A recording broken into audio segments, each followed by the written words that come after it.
ठीक है, डालो टॉपिक अलंकार प्रकरण। प्रकरण कौन सा है आज का? अलंकार। अलंकार टॉपिक है आज का, अलंकार संप्रदाय। तो पहले अलंकार की अपन बात करेंगे व्युत्पत्ति की। अलंकार की बात करेंगे किसकी? व्युत्पत्ति की। व्युत्पत्ति देखो, अलंकार की व्युत्पत्ति कैसी हुई है, यानी उत्पत्ति कैसे हुई है अलंकार की। अलंकार किन शब्दों से मिलकर बना है और उन शब्दों का क्या क्या अर्थ है। ठीक है, तो देखें अलंकार आपका दो शब्दों से मिलकर बना है, अलम प्लस कार। अलम प्लस कार दो शब्दों से मिलकर बना है और इसमें अलम का अर्थ होता है, अलम का अर्थ होता है शोभा। अलम का अर्थ होता है शोभा और कार का अर्थ होता है करने वाला। करने वाला, करने वाला या बढ़ाने वाला, करने वाला या बढ़ाने वाला, करने वाला या बढ़ाने वाला। इसलिए अलंकार का जो सामान्य अर्थ निकल के आता है, सामान्य अर्थ निकल के आता है अलंकार का, और वो सामान्य अर्थ निकल करके आता है काव्य की शोभा। काव्य की शोभा, काव्य की शोभा करने वाला, काव्य की शोभा करने वाला, ये अलंकार का सामान्य अर्थ निकल करके आता है। अगर आपसे अलंकार का शाब्दिक अर्थ पूछा जाए, अलंकार का शाब्दिक अर्थ पूछा जाए तो अलंकार का शाब्दिक अर्थ होगा बेटा आभूषण, आभूषण या गहना होगा। आभूषण या गहना अलंकार का क्या होगा? शाब्दिक अर्थ। शाब्दिक अर्थ होगा आभूषण या गहना। इसके बाद आगे अपन चर्चा करके देखते हैं, तो अलंकार की परिभाषा देखते हैं। विभिन्न विद्वानों की अलंकारों की परिभाषा देखेंगे, परंतु परिभाषा से पहले एक चीज़ देखें, परिभाषा से पहले एक चीज़ देखें कि अलंकार का सर्वप्रथम उल्लेख कहाँ पर हुआ था, कहाँ पर मिलता है अलंकार का सर्वप्रथम उल्लेख। तो सर्वप्रथम अलंकार का उल्लेख मिला है हमको, सर्वप्रथम अलंकार का उल्लेख हुआ है ऋग्वेद में। ऋग्वेद में मिला है अलंकार का सर्वप्रथम हमें जो उल्लेख मिलता है वो ऋग्वेद में मिलता है, और ऋग्वेद में नारी के सुंदरता या नारी के आभूषण के संबंध में मिला है। तो यहाँ आगे ऑब्लिक का चिन्ह लगा करके लिख सकते हैं आप, नारी के आभूषण के रूप में, नारी के आभूषण के रूप में उल्लेख मिलता है इसका। तो ध्यान से देखें, अलंकार का सर्वप्रथम उल्लेख हमें मिलता है ऋग्वेद में, और ऋग्वेद में नारी के आभूषण के रूप में, नारी के आभूषण के रूप में। अगर हमें काव्य शास्त्र की बात करें तो काव्य शास्त्र में अलंकार का उल्लेख कहाँ मिलता है? काव्य शास्त्र में अलंकार का उल्लेख, काव्य शास्त्र में अलंकार का उल्लेख, तो काव्य शास्त्र में अलंकार का उल्लेख मिलता है हमें भरत मुनि के नाट्य शास्त्र में। एक भरत मुनि हुए थे और उनकी रचना का नाम है नाट्य शास्त्र। तो भरत मुनि के नाट्य शास्त्र, नाट्य शास्त्र में, नाट्य शास्त्र में इसका उल्लेख मिलता है। तो ध्यान से देखें, अलंकार की व्युत्पत्ति अलम प्लस कार दो शब्दों से मिलकर के हुई है, जिसमें अलम का अर्थ शोभा होता है, कार का अर्थ होता है करने वाला या बढ़ाने वाला होता है। सामान्य अर्थ देखें तो काव्य, अलंकार का सामान्य अर्थ हो जाएगा काव्य की शोभा करने वाला या बढ़ाने वाला। काव्य की शोभा करने वाला या बढ़ाने वाला इसका सामान्य अर्थ हो जाएगा, और इसका शाब्दिक अर्थ होगा वो होगा आभूषण या गहना। अलंकार का शाब्दिक अर्थ आभूषण या गहना होगा। अलंकार का सर्वप्रथम उल्लेख ऋग्वेद में नारी के आभूषण के रूप में मिलता है। अलंकार का जो अलंकार शब्द है उसका सर्वप्रथम उल्लेख हमें ऋग्वेद में, वो भी किसके रूप में? नारी के आभूषण के रूप में मिलता है।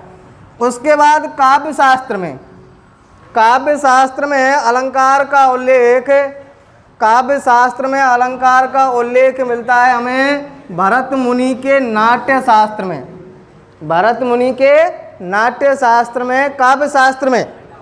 देखो बात दो अलग हैं। सर्वप्रथम अलंकार का उल्लेख मिला है ऋग्वेद में, वो भी नारी के आभूषण के रूप में।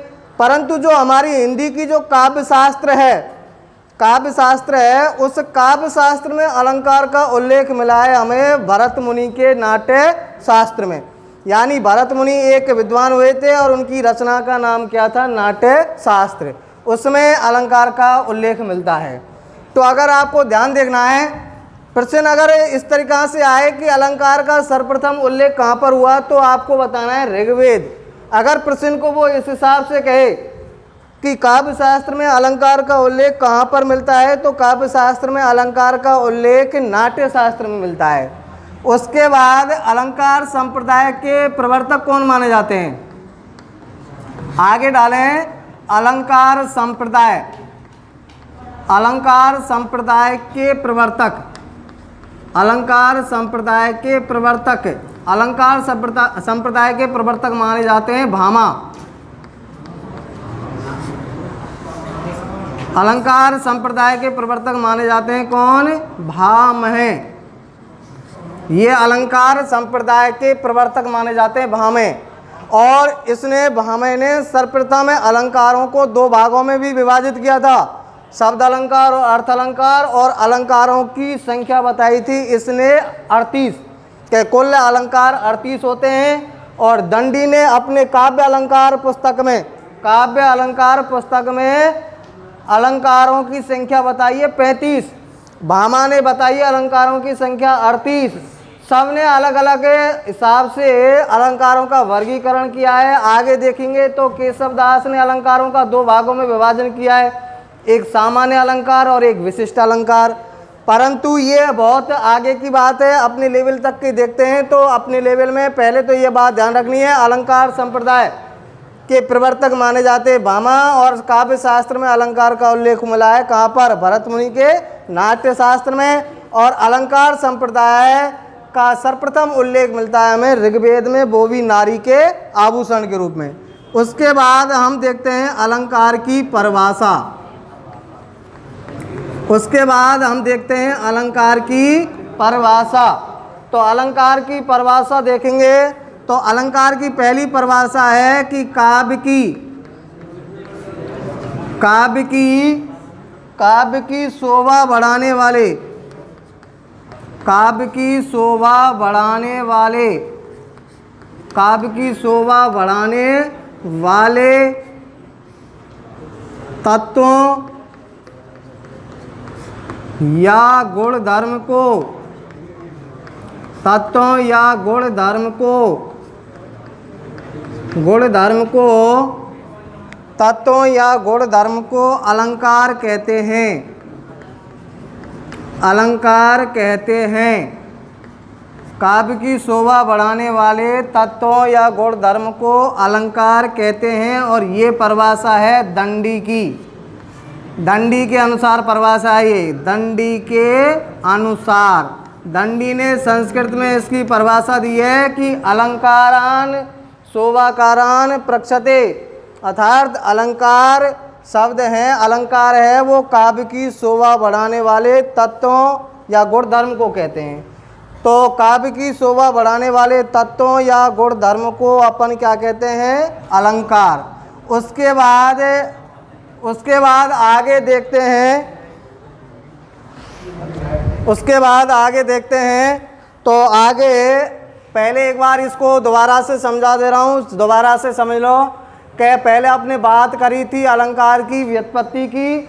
अलंकार की व्युत्पत्ति दो शब्दों से हुई है, अलम प्लस कार से। अलम का अर्थ होता है शोभा और कार का अर्थ होता है करने वाला या बढ़ाने वाला। सामान्य अर्थ निकलता है काव्य की शोभा करने वाला या बढ़ाने वाला। शाब्दिक अर्थ होता है अलंकार का आभूषण या गहना।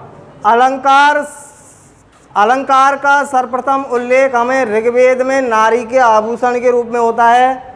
और काव्य शास्त्र में अलंकार का उल्लेख भरत मुनि के नाट्य शास्त्र में मिलता है। और अलंकार संप्रदाय के प्रवर्तक भामा माने जाते हैं। परिभाषा दंडी के अनुसार है कि काव्य की शोभा बढ़ाने वाले तत्वों या गुण धर्म को अलंकार कहते हैं। उसके बाद आगे चलते हैं, आगे परिभाषा के क्रम में देखेंगे। आगे परिभाषा हम लिखेंगे आचार्य रामचंद्र शुक्ल के अनुसार। आचार्य रामचंद्र शुक्ल के अनुसार परिभाषा देखेंगे तो हेडिंग में डालें आचार्य रामचंद्र शुक्ल। आचार्य रामचंद्र शुक्ल, आचार्य रामचंद्र शुक्ल के अनुसार परिभाषा देखेंगे। आचार्य रामचंद्र शुक्ल ने अलंकार की क्या परिभाषा दी है, तो ध्यान से देखें। आचार्य रामचंद्र शुक्ल ने क्या परिभाषा दी है कि भावों का उत्कर्ष दिखाने, भावों का उत्कर्ष, भावों का उत्कर्ष दिखाने, भावों का उत्कर्ष दिखाने तथा वस्तु के रूप रंग, वस्तु के रूप रंग तथा गुण आदि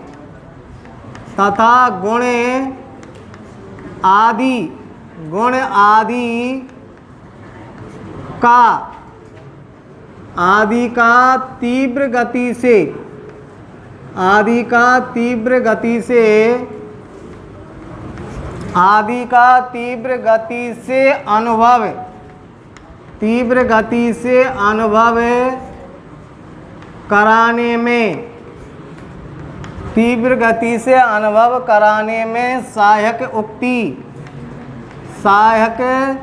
उक्ति, तीव्र गति से अनुभव कराने में सहायक उक्ति को अलंकार कहते हैं।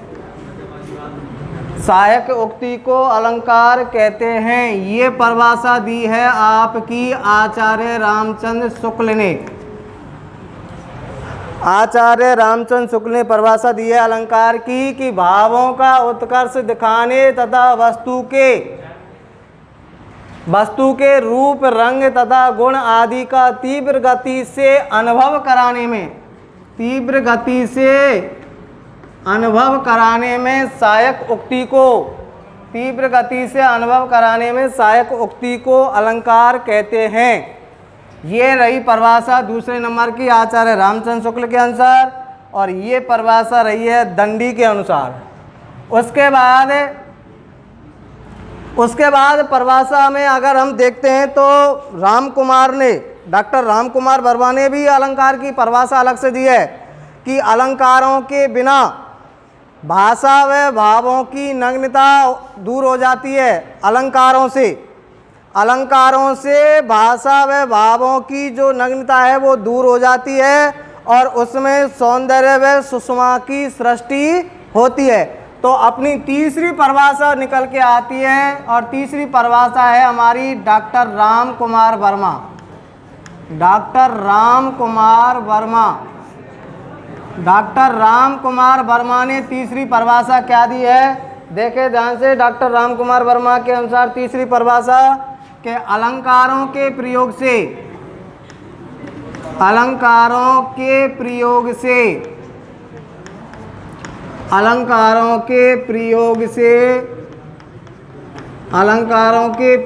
से भाषा तथा भावों की नग्नता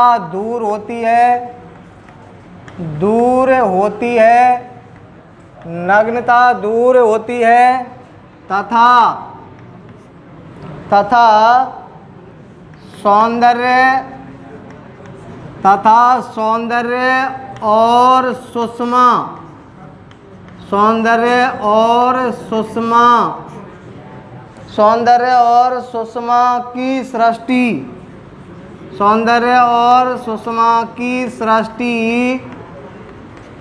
सौंदर्य और सुषमा की सृष्टि होती है, रचना होती है, सृष्टि का मतलब। तो ये तीसरी परिभाषा निकल के आती है हमारी डॉक्टर राम कुमार वर्मा के अनुसार। पहली परिभाषा दंडी के अनुसार थी। दंडी ने अलंकार की परिभाषा दी है कि काव्य की शोभा बढ़ाने वाले तत्वों या गुण धर्म को क्या कहते हैं? अलंकार कहते हैं। ये आचार्य रामचंद्र शुक्ल की परिभाषा है और ये डॉक्टर राम कुमार वर्मा के अनुसार अलंकार की परिभाषा है। अब इसी कड़ी में अगर आगे देखते हैं, इसी कड़ी में आगे चलते हैं तो अलंकार का महत्व आता है कि अलंकार हमें क्यों पढ़ने ज़रूरी हैं, ऐसी क्या आवश्यकता है जिसे हमें अलंकारों को पढ़ना पड़ता है। तो अलंकार का महत्व देखें तो महत्व में लिखें कि जिस प्रकार एक नायिका या स्त्री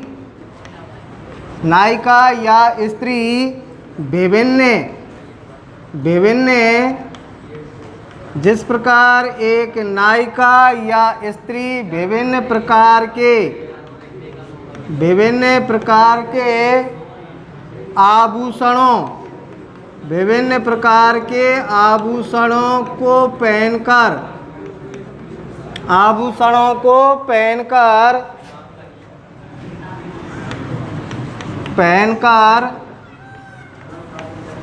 शारीरिक सुंदरता बढ़ाती है। उसी प्रकार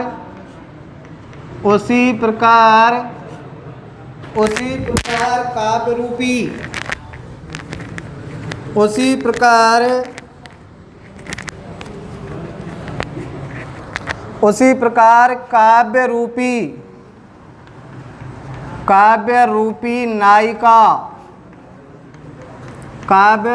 नायिका अलंकार रूपी आभूषणों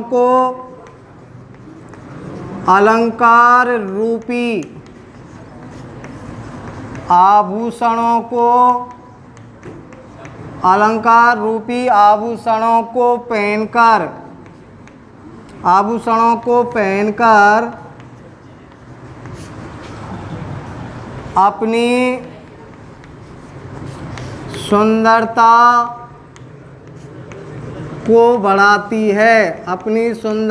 को बढ़ाती है। ये है अलंकार का महत्व।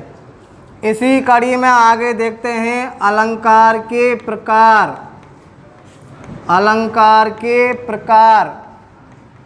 इसमें देखें अलंकार के मुख्यतः 3 प्रकार होते हैं। अलंकार के मुख्यतः 3 प्रकार होते हैं। अलंकार के मुख्यतः 3 प्रकार होते हैं।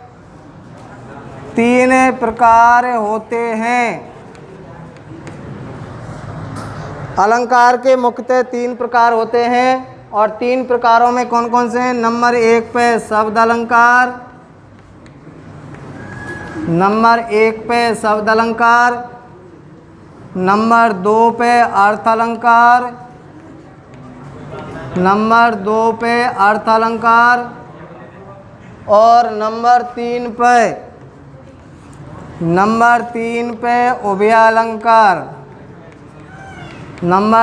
पे उभय अलंकार।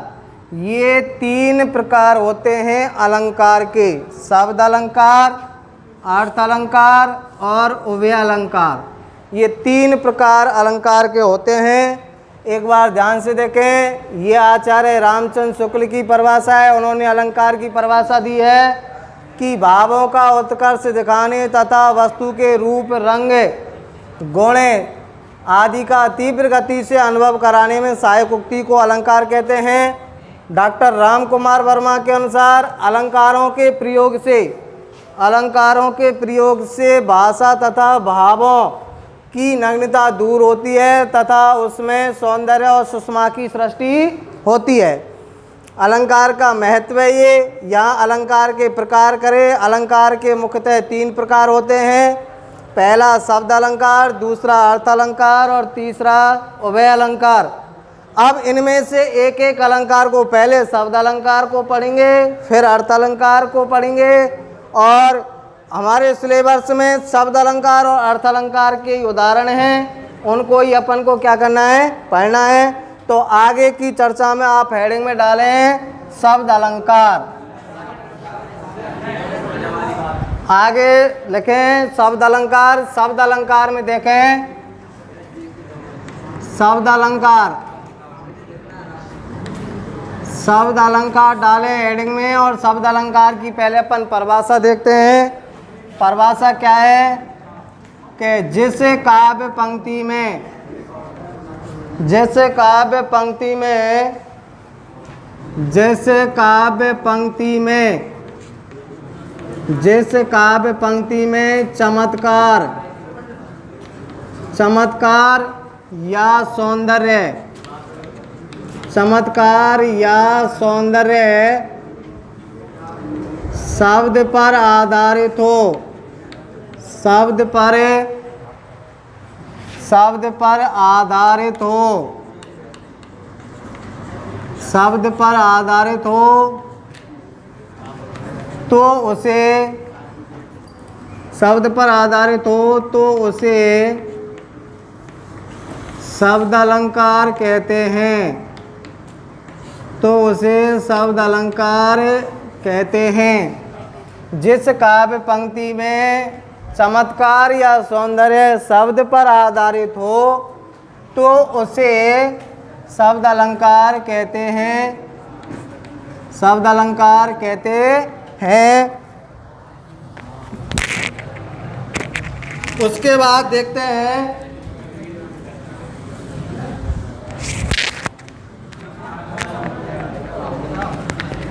शब्द अलंकार में, आगे देखते हैं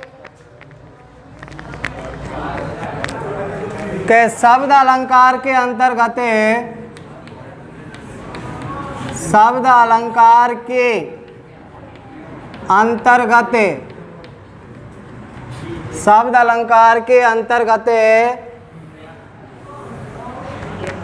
शब्द अलंकार के अंतर्गत पर्याय शब्दों का, अंतर्गत पर्याय शब्दों का,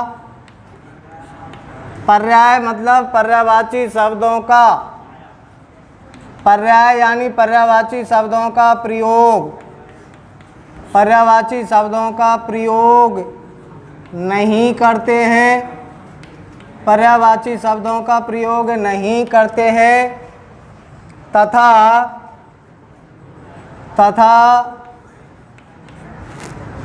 अनुप्रास,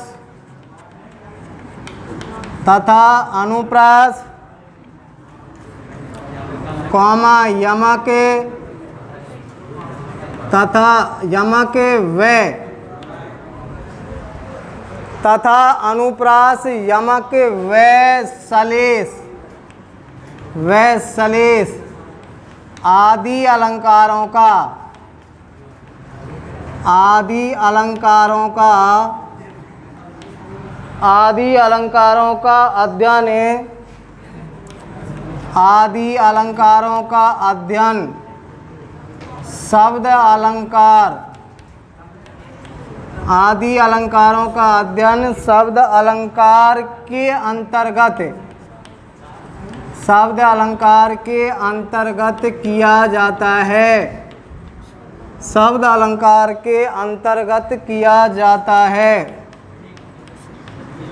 शब्द अलंकार के अंतर्गत किया जाता है। ध्यान से देखें, इसमें कई प्रश्न निकल रहे हैं कि जिस काव्य पंक्ति में चमत्कार या सौंदर्य शब्द पर आधारित होता है उसे शब्द अलंकार कहते हैं, और शब्द अलंकार के अंतर्गत पर्याय या पर्यायवाची शब्दों का प्रयोग नहीं करते हैं, तथा अनुप्रास यमक व सलेस आदि अलंकारों का अध्ययन शब्द अलंकार के अंतर्गत किया जाता है, या आदि अलंकारों का अध्ययन हम शब्द अलंकार में करते हैं। अब यहाँ पर एक नई बात आई है, ध्यान से देखें, यहाँ पर एक नई बात आई है और वो है पर्याय शब्द। के अलंकारों शब्द अलंकार में पर्यायवाची शब्दों का प्रयोग क्यों नहीं करते हैं। इसको अपन एक उदाहरण के माध्यम से सिद्ध करते हैं। कैसे पर्यायवाची शब्दों का प्रयोग करने से शब्द अलंकार के अंतर्गत चमत्कार या सौंदर्यता नष्ट हो जाती है और फिर उस काव्य पंक्ति में अलंकार क्यों नहीं रह पाता है। मेरे कहने का मतलब है कि पर्यायवाची शब्दों के प्रयोग करने से शब्द अलंकार में, अगर हमने शब्द अलंकार में पर्यायवाची शब्दों का प्रयोग कर दिया तो उस पंक्ति में से चमत्कार जो सुंदरता है या अलंकार है वो खत्म हो जाता है। इसलिए हम शब्द अलंकार में पर्यायवाची शब्दों का प्रयोग नहीं करते हैं। और इस बात को देखो कैसे सिद्ध करते हैं, इस बात को कि कैसे चमत्कार नष्ट होता है, अलंकार उस पंक्ति में क्यों नहीं रह पाता है, सुंदरता उसमें क्यों नहीं रह पाती है पर्यायवाची शब्दों को रखने से। यहाँ पर मैं एक उदाहरण ले रहा हूँ मैं यहाँ पर है कनक कनकते 100 गुनी। केवल इतना उदाहरण लेना है आपने, कनक कनकते 100 गुनी मादकता अधिकाय कनक कनकते 100 गुनी मादकता अधिकाय या खाए बोराए जग या पाए बोराए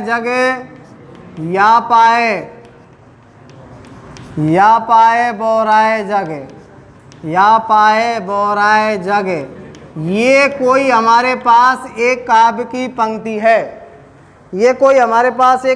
पंक्ति है, कनक कनकते 100 गुनी मादकता अधिकाय या खाए बोराए जग या पाए बोराए जग। अब इस काव्य पंक्ति के आधार पर अपन को समझना है कि इसमें पर्यायवाची शब्दों का प्रयोग क्यों नहीं किया जाता है और करने पर क्या होता है। अगर हम पर्यायवाची शब्दों का प्रयोग कर भी दें तो उससे क्या फर्क पड़ता है, ये बातें देखनी है। अब इधर देखें, पहले ध्यान से समझें कि कनक शब्द की यहाँ एक से अधिक बार आवृत्ति हुई है, यानी कनक शब्द यहाँ 2 बार आया है।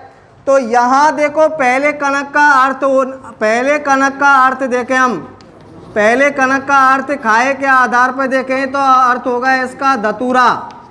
पहले कनक का अर्थ क्या होगा, धतूरा। और दूसरे कनक का अर्थ लेंगे हम पाने के आधार पर सोना, दूसरे पे लेंगे हम क्या, सोना। तो अपन की ये बात सिद्ध हो रही है यहाँ कि यहाँ एक शब्द की एक से अधिक बार आवृत्ति हो रही है और जितनी बार उसकी आवृत्ति हो रही है उतनी बार ही उस शब्द के अर्थ अलग अलग निकलते जा रहे हैं। अगर ऐसी स्थिति जहाँ होती है, कैसी स्थिति, कि जब किसी शब्द की एक से अधिक बार आवृत्ति हो, एक से अधिक बार क्या हो, आवृत्ति हो और उसके प्रत्येक बार अलग अलग अर्थ निकले, प्रत्येक बार उसके अलग अलग क्या निकले, अर्थ निकले, तो ऐसी स्थिति में यमक अलंकार होता है। तो अपन ये कह सकते हैं कि इसमें यमक अलंकार है। इसका पंक्ति में कौन सा है, यमक अलंकार है। और यमक अलंकार को हम किसके अंतर्गत पढ़ रहे हैं, शब्द अलंकार के अंतर्गत पढ़ रहे हैं। तो मैं यूँ कह सकता हूँ इस काव्य पंक्ति में यमक अलंकार भी है और शब्द अलंकार भी है, यमक अलंकार भी है और शब्द अलंकार भी है। क्यों, यमक अलंकार शब्द अलंकार के अंतर्गत आता है। तो अपन ये कह सकते हैं कि इस काव्य पंक्ति में शब्द अलंकार भी है और शब्द अलंकार का कौन सा अलंकार है, इसमें यमक अलंकार है। क्यों है, क्योंकि यहाँ कनक शब्द की एक से अधिक बार आवृत्ति हुई है और जितनी बार इसकी आवृत्ति हुई है उतने बार ही इसके अर्थ अलग अलग निकले हैं। क्यों, पहले कनक का अर्थ धतूरा होता है और दूसरे कनक का अर्थ सोना होता है। अब यहाँ से आगे देखें, अगर मैं इस कनक की जगह पर, कनक माने जो सोना, दूसरा अर्थ लिया हमने, दूसरे कनक का अर्थ जो अर्थ लिया हमने सोना, इस कनक की जगह पर अगर मैं इसका पर्यायवाची शब्द स्वर्ण रख दूं, इसका पर्यायवाची शब्द क्या रख दूं, स्वर्ण रख दूं, तो यहाँ की पूरी पंक्ति बन करके ये निकलेगी कि कनक स्वर्ण, पंक्ति ये बनेगी कनक स्वर्ण। अब कनक स्वर्ण बनेगी तो यहाँ पर शब्द की आवृत्ति नहीं हो रही है, शब्द की आवृत्ति नहीं हो रही है। तो शब्द की आवृत्ति नहीं होगी तो अब इस पंक्ति में से यमक अलंकार क्या हो जाएगा, खत्म हो जाएगा। अब यहाँ यमक अलंकार नहीं कर सकते हम इस पंक्ति में। क्यों, यमक अलंकार क्यों नहीं कर सकते, क्योंकि यमक अलंकार की शर्त है ना कि यमक अलंकार वहीं पर होगा जहां पर किसी शब्द की एक से अधिक बार आवृत्ति होगी, और एक से अधिक बार आवृत्ति होगी और प्रत्येक बार अलग अलग क्या निकलेंगे, अर्थ निकलेंगे, तभी यमक अलंकार होगा। अब यहां पर हमने इस कनक की जगह पर इसका पर्यायवाची शब्द स्वर्ण रख दिया। इस कनक शब्द का अर्थ क्या रख दिया, पर्यायवाची क्या रख दिया, स्वर्ण रख दिया। इस दूसरे कनक का अर्थ हमने इसका पर्यायवाची शब्द स्वर्ण रख दिया, तो इसकी आवृत्ति नहीं हो रही है कनक शब्द की, और जब कनक शब्द की आवृत्ति नहीं होगी तो फिर यह यमक अलंकार नहीं होगा, यमक अलंकार नहीं होगा। यानी अलंकारों का काम क्या है, किसी पंक्ति में चमत्कार या सुंदरता पैदा करना। अगर जिस का पंक्ति में अलंकार है तो वो पंक्ति सुंदरवान है, चमत्कृत है, और जिस पंक्ति में अलंकार नहीं है वो पंक्ति सुंदरता से युक्त नहीं है बल्कि सुंदरता से रहित है। तो अब इस पंक्ति में से जब हमने यहाँ पर इसका पर्यायवाची शब्द रखा कनक की जगह पे, तो यमक अलंकार खत्म हो रहा है, यमक अलंकार खत्म हो रहा है तो सुंदरता भी क्या हो रही है, खत्म हो रही है। तो ये फर्क किसका पड़ रहा है, ये सब किसका मामला हो रहा है, पर्यायवाची शब्द का मामला हो रहा है। एक और दूसरा उदाहरण देखते हैं, दूसरे उदाहरण से और समझते हैं इसको। दूसरा उदाहरण क्या है कि मंगन को देख, दूसरा उदाहरण देखें, मंगन को देख, मंगन को देख पट देत बार बार, पट देत बार बार, पट देत बार बार, मंगन को देख पट देत बार बार। ये दूसरा उदाहरण है, दूसरा उदाहरण है मंगन को देख पट देत बार बार।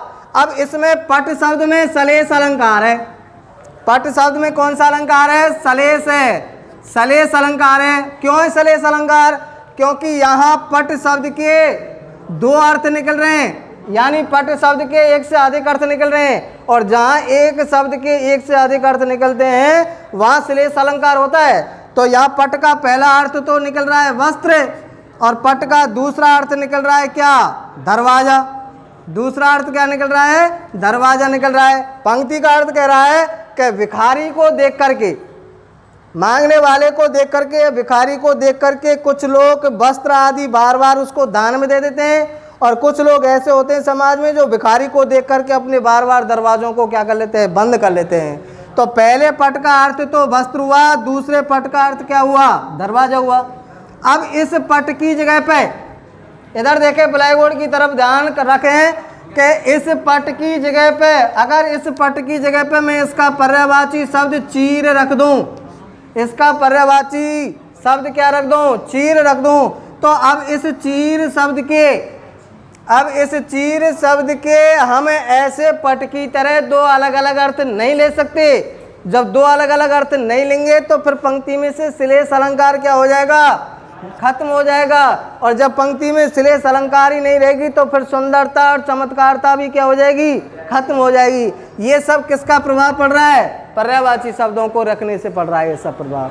तो ये सिद्ध होता है यहाँ पर ये सिद्ध होता है कि पर्यायवाची शब्दों को रखने से, पर्यायवाची शब्दों को रखने से शब्द अलंकार में जो चमत्कार और जो सुंदरता है वो क्या हो जाती है, नष्ट हो जाती है।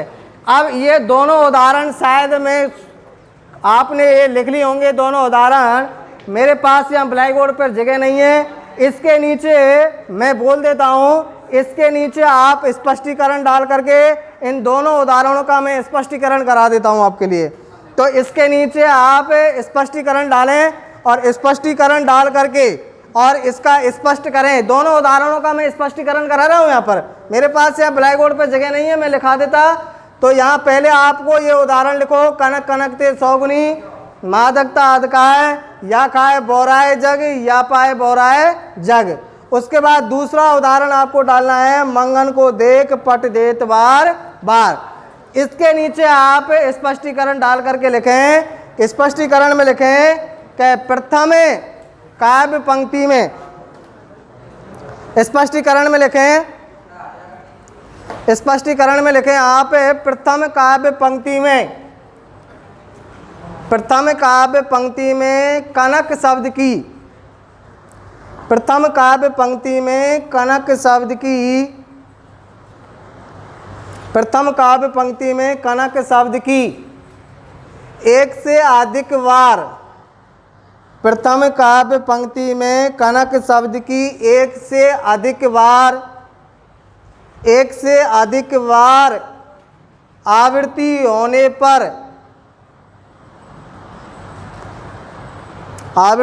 पर तथा अलग अलग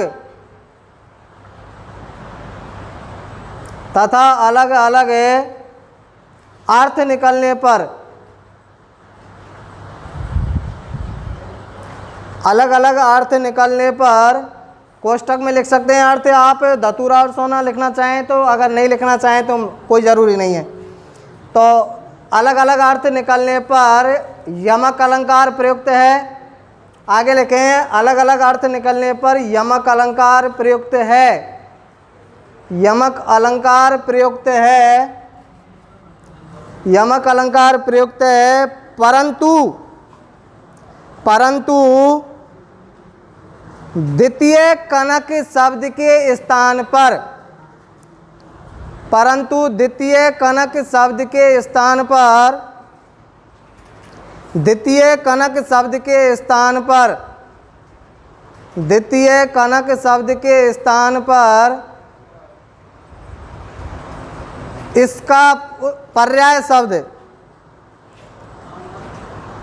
द्वितीय कनक शब्द के स्थान पर इसका या उसका पर्याय शब्द स्वर्ण, पर्याय शब्द स्वर्ण, ब्लैक बोर्ड पर लिखा हुआ है, पर्याय शब्द स्वर्ण रख दिया जाए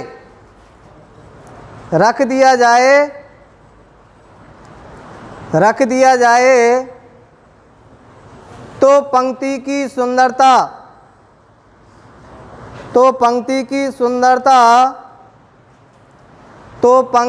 सुंदरता नष्ट हो जाती है। पंक्ति की सुंदरता नष्ट हो जाती है। इसी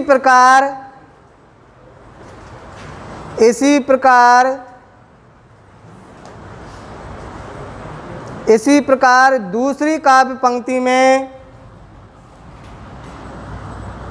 इसी प्रकार दूसरी काव्य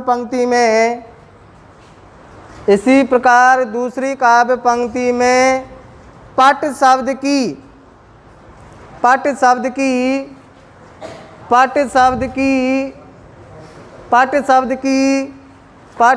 की स्थिति हुई है। पट शब्द की स्थिति हुई है। अतः हम कह सकते हैं कि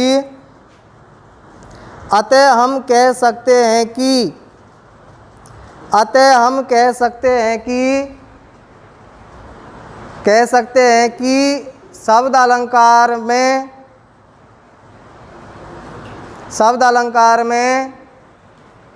पर्यायवाची शब्दों का प्रयोग नहीं किया जाता है। इससे आगे की क्लास अगली वीडियो में देखी जाएगी।